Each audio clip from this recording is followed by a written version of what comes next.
श्रीमन्नारायण नारायण नारायण श्रीमन्नारायण नारायण नारायण श्रीमन्नारायण नारायण नारायण श्रीमन्नारायण नारायण नारायण। समाज के कुछ त्याग करने योग्य दोष। भली और बुरी दोनों ही बातें समाज में रहती हैं। कभी भली भरती है तो कभी बुरी। परिवर्तन होता ही रहता है। यह ठीक नहीं कि पुरानी सभी बातें बुरी ही होती है अथवा नई सब बातें अच्छी ही होती हैं। अच्छी बुरी दोनों में ही है। मनुष्य को विवेक विचार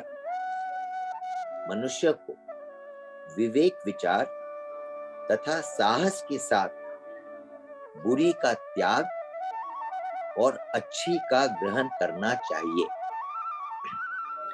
मनुष्य को विवेक विचार तथा साहस के साथ बुरी का त्याग और अच्छी का ग्रहण करना चाहिए।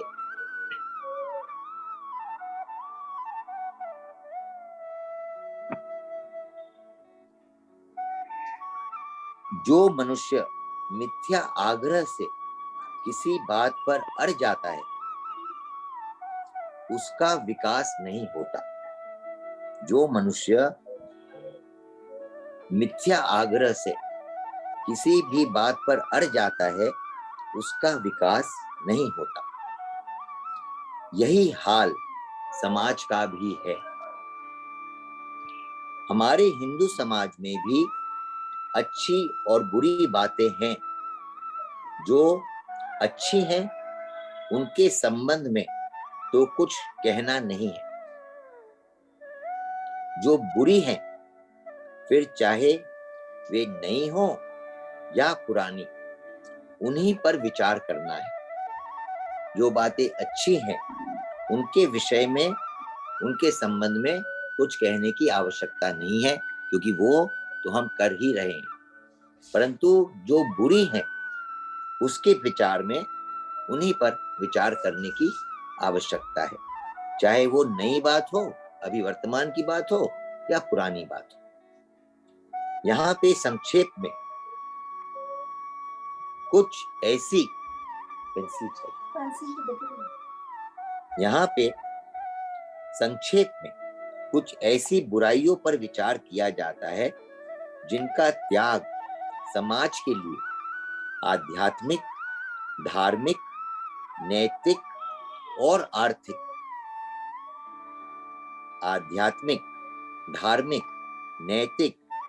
आर्थिक सभी दृष्टियों से परम आवश्यक है।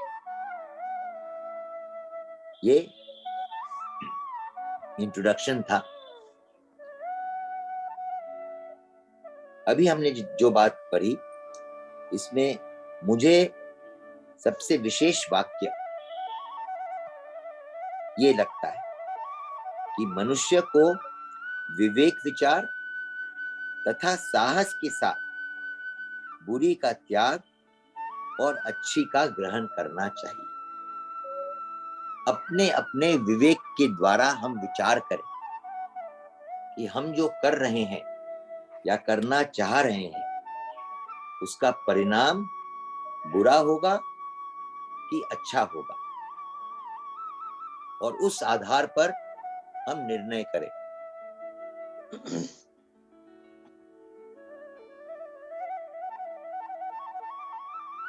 और विवेक विचार करके हम जो निर्णय पर पहुंचते हैं उसके बाद आवश्यकता है साहस की। आज वास्तव में कमी मुझे साहस का ही लगता है। बिल्कुल, हम यदि बुरे के त्याग साहस की कमी लग रही है हमें भी। बिल्कुल, ये खुद को साहस की कमी, साहस नहीं हमें। आज बुरे का त्याग करने में भी हम अपने को कमजोर पा रहे हैं। बुरे का त्याग करने में भी हम साहस नहीं कर पा रहे हैं। जो बुराई से हमारा पतन हो रहा है और वो पतन हमें प्रत्यक्ष दिख रहा है, समझ में आ रहा है, उसका भी हम त्याग नहीं कर रहे हैं, उसको भी हम त्याग करने के लिए प्रवृत्त नहीं हो रहे हैं।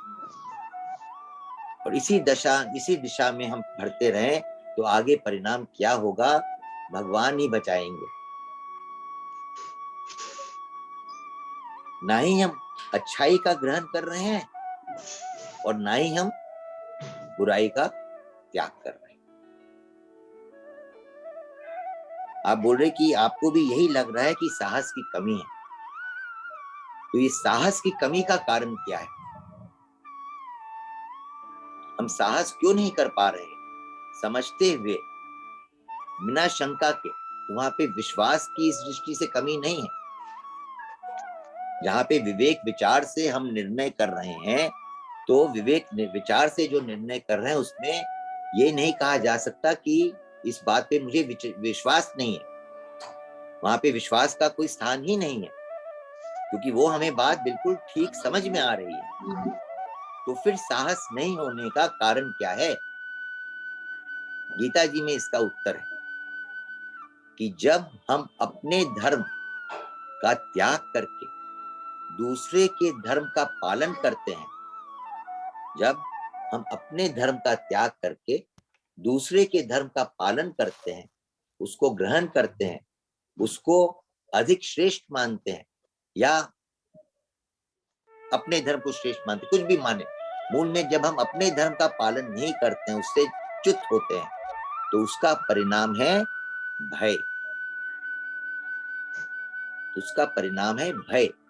अपना धर्म वो है जो हमारे स्वभाव से मेल खाता है, हमारे स्वभाव के अनुसार जो हम कर सकते हैं।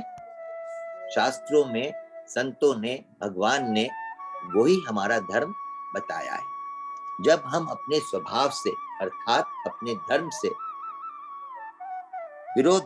विरोधाभास जिसमें कर जो गलत उल्टा कर्म वो करते हैं, तो उसके परिणाम में हमें शंका निश्चित रूप से होगी, क्योंकि वो हमारा पहले किया हुआ नहीं है। हम कोई एक नया काम कर रहे हैं, नए ढंग से कर रहे हैं, और जहां पे भीतर शंका पैदा होगी वहां पे कमजोरी और भय का भाव आएगा। ठीक बोल रहा हूँ सुरेश, रमेश जी की कुछ गलत है? नहीं, बिल्कुल सही है। मुझे तो थोड़ा मेरे को ये कुछ जो मेरी लग रहा है, सुख लोलुपता भी बीच में कहीं ना कहीं आती है। सुख लोलुपता बिल्कुल है, परंतु आज जहां पे हम विवेक विचार के आधार पर निर्णय लेने की बात कर रहे हैं, वहां पे सुख लोलुपता इतनी ज्यादा बाधक मुझे नहीं लग रही है। आज सही है, हम सुख के लिए ही करते हैं। सुख लोलुपता मूल में अज्ञान का, बंधन का कारण है। अब सही जैसे बात है। कोई इनकम टैक्स की बचाने की कहीं बात आती है, तो कहीं ना कहीं उस टाइम थोड़ा सा विवेक पर आदर न देख के आज इनकम टैक्स बचाने की बात हम बहुत आगे पहुंच गए। अभी तो हम गृहस्थ में अपने निजी नित्य दिनचर्या की जो छोटी छोटी बातें उस पर पहले विचार करते हैं। अभी जो हमने सारे शीर्षक पढ़े, खान पान है, वेशभूषा है, रहन सहन है, ये सब में अभी व्यापार और इनकम टैक्स बाद में आएगा। अभी यहाँ पे जो विवेक की दृष्टि से विचार की बात हुई, आज हम सत्संग करना चाहते हैं, भगवान से जुड़े रहना चाहते हैं। सही है? बिल्कुल। अच्छा, ये जो हम निर्णय ले रहे हैं, इसके पीछे आधार क्या है? विवेक की सुख लोलुपता। विवेक, हम विवेक की दृष्टि से ये निर्णय कर रहे हैं, निश्चय कर रहे हैं, कि सुख लोलुपता की दृष्टि से ये मार्ग चुन रहे हैं? विवेक से सुन। नहीं, यहाँ पे सूक्ष्म सुख लोलुपता है। यहाँ क्या हो सकते हैं? भगवान से हमें, भगवान के पास जाने से हमें शांति मिलती है, और उस शांति में हमें सुख मिलता है। हम संसार से अलग क्यों होना चाह रहे हैं? क्या अर्जुन को भगवान ने संसार से अलग किया, अपने कर्तव्य से अलग किया? तो अगर आज के समय में गीता जी हमारी गुरु है, मुख्य मार्गदर्शक है। तो क्या गीता जी हमें अपने नित्य व्यावहारिक कर्म को छोड़ने की शिक्षा दे रही है? नहीं, बिल्कुल नहीं। तो उससे विमुख होकर हम केवल सत्संग, भजन, पाठ इत्यादि करने की जो हमारे अंदर मन में भाव आ रहा है, या उसी को हम श्रेष्ठ मान रहे हैं, तो उसमें सुख लोलुपता के सिवाय और क्या है? क्या भगवान ने हमें कहा है कि ये सब छोड़ के ये करो? अर्जुन तो तैयार थे, ये हम युद्ध छोड़ के, हम तो भिक्षा मांग के भी अपना निर्वाह करने को तैयार है। भगवान ने क्या उसको मंजूरी दी? नहीं दी। सुख लोलुपता से भी अधिक कारण अभी जो मैंने आपको कहा कि हम अपने धर्म में कटिबद्ध नहीं है। तीसरे अध्याय के 35वें श्लोक में भगवान कह रहे हैं कि अपने धर्म में तो मरना भी कल्याणकारक है, और दूसरे का धर्म भय को देने वाला है। आज जहां पे आप सुख लोलुपता की भी बात करेंगे, क्योंकि स्वामी जी ने भी कहा कि ये बात मुझे बहुत वर्षों बाद मिली कि मुख्य बाधक क्या है, मुख्य बाधा क्या है। तो वहां सुख लोलुपता स्वामी जी ने कहा है। तो सुख लोलुपता की दृष्टि से हम सबसे अधिक सुख किस चीज से ले रहे हैं? अपने प्राणों से, जीवन से। हम सदा जीता रहना चाहते हैं, जीवन में हम सुख चाह रहे हैं, जीवन से हम सुख चाह रहे हैं, प्राणों से हम सुख चाह रहे हैं। ये बात थोड़ी कम समझ में आई। प्राणों का तो इतना नहीं रहा, ऐसे लगता है कोई विशेष प्राणों का प्राण। विशेष वो अगर नहीं है, तो अभी वाक्य हमने पढ़ा, धर्म में तो मरना भी कल्याणकारक है। आज क्या मरने से भय लग रहा है कि नहीं? हम क्या मृत्यु को गले लगाने को तैयार हैं? लपक गोद में जाऊं, ये क्या हमारी स्थिति है? अगर मृत्यु रूप में, काल रूप में भगवान आए, तो लपक के हम उनके गोद में चले जाने को तैयार हैं? क्या ये स्थिति है हमारी? अर्जुन युद्ध भूमि में खड़े हैं, वहां पे मरने के लिए तैयार है। दुर्योधन कहते हैं कि ये मेरी जो सेना है, ये मेरे लिए मरने के लिए तैयार है। तो धर्म के पालन में क्या हम मरने के लिए तैयार हैं? आज देश की परिस्थिति हम सब जानते हैं। बहुत प्रचार कर रहे हैं सनातन धर्म का, बहुत हल्ला मचा रहे हैं, परंतु हल्ला मचाने वालों में क्या ये है कि हम मर मिटने को तैयार हैं? कि वो अपनी सुरक्षा चाहते हैं। सुरक्षा की दृष्टि से हम धर्म का प्रचार कर रहे हैं, अपनी खुद की सुरक्षा की दृष्टि से, अपने बच्चों की भविष्य को सुरक्षित बनाने की दृष्टि से, कि भविष्य को की तरफ बिना दृष्टि रखे चाहे जो हो जाए, चलो अभी तो युद्ध करना है। अगर विधर्मियों से इतना ही हमें आपत्ति है, तो युद्ध छेड़ो, कौन रोक रहा है? प्राण जाए पर वचन न जाए, धर्म न जाए। इस तरह का क्या एक भी व्यक्ति हमारी दृष्टि में है? तो फिर हम धर्म के लिए कहां लड़ रहे हैं? धर्म की आड़ में हम अपने को बचा रहे हैं, अपने को सुरक्षित करना चाह रहे हैं। बात सही समझ लग रही है कि गलत लग रही है? नहीं, ये बात तो सही है। जैसे अब तक, अभी तो जहां पे देश में संकट आता हुआ हमें दिख रहा है, तो हम धर्म की बड़ी बड़ी बातें कर रहे हैं। इसके पहले जब देश में संकट नहीं था, तो हम क्या करते थे? भगवान भगवान का प्रचार करते थे, भजन, सत्संग, कीर्तन आदि। वहां पे हम भगवान का प्रचार कर रहे थे कि भगवान से सुख लेने के लिए प्रचार कर रहे थे भगवान का? भगवान का प्रचार से धर्म के प्रचार की आवश्यकता क्यों हो गई? जैसे भगवान का प्रचार करते थे वैसे ही करते रहो, भगवान पर विश्वास रख के। कि धर्म की रक्षा भगवान करेंगे, वो उनकी जिम्मेदारी है, वो उनका कर्तव्य है। अगर हम केवल भगवान के प्रचार से संतुष्ट हैं और वही हम अपना मुख्य प्रमुख धर्म मानते हैं, तो फिर आज धर्म के प्रचार में उतरने की हमें क्या आवश्यकता पड़ गई? केवल राम नाम करो, रास्ते में चलो घूमने, प्रभात फेरी निकालो, राम नाम करते हुए अपने अपने मोहल्ले में रोज करो, भगवान के नाम का प्रचार करो। चाहे जो कुछ जो भी कर रहा हो उससे हमें कोई मतलब नहीं है, हमारा उससे कोई संबंध ही नहीं है। हमारा संबंध तो केवल भगवान और भगवान के नाम से है, भगवान के भजन से है, वही करना है हमें। धर्म के प्रचार में हमें क्यों उतरना पड़ गया? तो कहते थे ना कि हम भगवान से भगवान को नहीं चाहते, भगवान के लिए मंदिर नहीं जा रहे हैं, भगवान से लेने के लिए जा रहे हैं। ये भी सही लगी कि भूल है कुछ? ना ठीक बात है।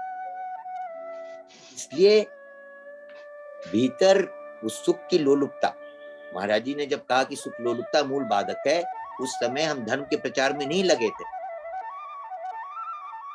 उस समय हम पारमार्थिक मार्ग में चले कि भौतिक मार्ग में चले, वो प्रश्न हमारे लिए ज्वलंत था, मुख्य प्रश्न वो था। तो उसमें मुख्य बाधा सुख लोलुपता थी।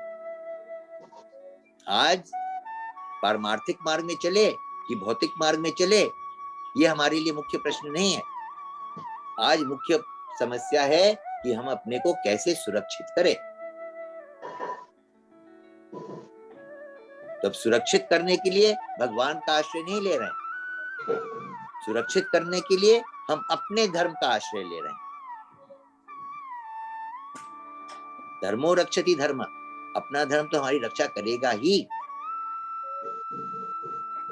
यहाँ पे भगवान स्पष्ट कह रहे हैं, दूसरे का धर्म भय को देने वाला है। तो धर्म क्या है? वर्ण आश्रम आदि के अनुसार निष्काम भाव से अपने अपने कर्तव्य का पालन करना स्वधर्म है। अपने अपने वर्ण और आश्रम के अनुसार कर्तव्य का पालन स्वधर्म है, और जो उसके लिए निषिद्ध है वह परधर्म है।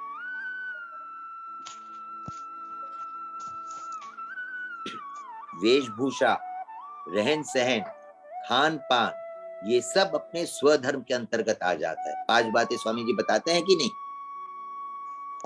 भाषा, वेशभूषा, खान पान, व्यवसाय और संबंध, शादी का, विवाह का संबंध। ये इन 5 स्तंभों पर आप और हम अपनी धर्म की रक्षा कर सकते हैं, पालन कर सकते हैं। इसमें हम अगर दूसरे के धर्म में जो वेशभूषा है, भाषा है, खान पान है, उसका हम अनुकरण कर रहे हैं, तो उसका प्रभाव हमारे भीतर भय पैदा हो रहा है, कायरता पैदा हो रही है, साहस खत्म हो रहा है। छोटी से छोटी बात, एक चोटी हम नहीं रख सकते। हमारी कम चर्चा हुई है इस विषय में, कम चर्चा हुई है। हमारी पहचान है, अग्निशिखा कहते हैं। कितने जन है जो चोटी रखते हैं? हिंदू और हिंदुत्व की हम बड़ी बड़ी बातें कर रहे हैं, पर क्या हमारे शिखा है? तो हिंदू की पहचान तो बताओ कि तुम हिंदू कैसे हो, ये है हिंदू की पहचान।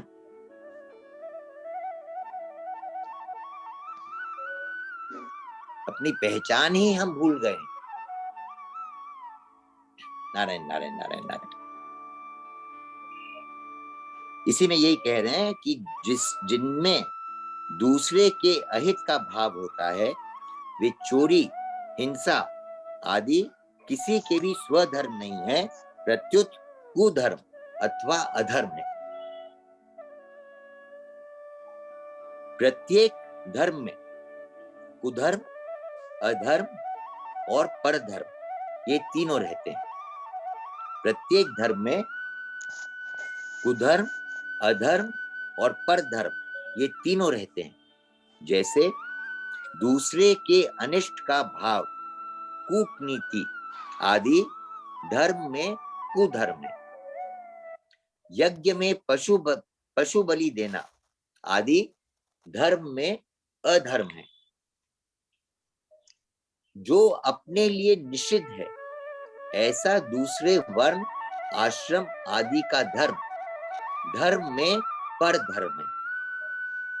जो अपने लिए निषिद्ध है ऐसे दूसरे वर्ण और आश्रम आदि का धर्म में परधर्म है। कुधर्म, अधर्म और परधर्म से कल्याण नहीं होता। कल्याण उस धर्म से होता है जिसमें अपने स्वार्थ तथा अभिमान का त्याग और दूसरे का वर्तमान में और भविष्य में हित होता है। नारायण नारायण।